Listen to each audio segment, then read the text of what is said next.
lorsqu'elle en parlait avant son décès brutal, en 2013, à 74 ans, Bernadette Lafont avait toujours la même émotion.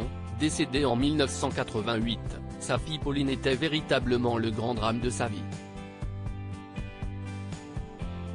Pourtant, la jeune femme était bien partie pour devenir la digne héritière de sa mère.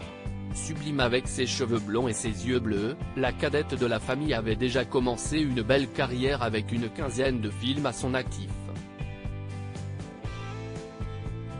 Mais, alors qu'elle commence à fatiguer d'être la nouvelle idole du cinéma français, et des tourbillons de la vie parisienne dans lesquels elle vit depuis le début de sa carrière, dans lequel elle avait notamment rencontré son ami Pascal Augier, elle aussi brutalement décédée, la jeune femme se replie le temps d'un été dans les montagnes de son enfance et part en randonnée, seule, pour se ressourcer. De cette balade, elle ne reviendra jamais.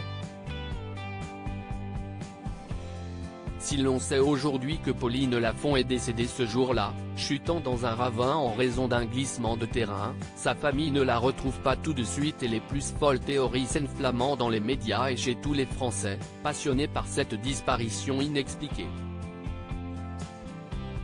Qui finira par l'être environ 3 mois plus tard, lorsque le corps de la jeune femme est retrouvé. Totalement par hasard.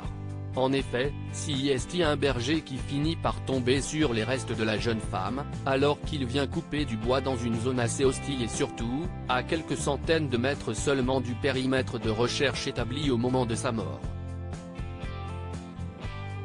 La jeune femme est rapidement identifiée grâce à ses bijoux, ses vêtements puis à sa dentition et peut enfin être enterrée dignement.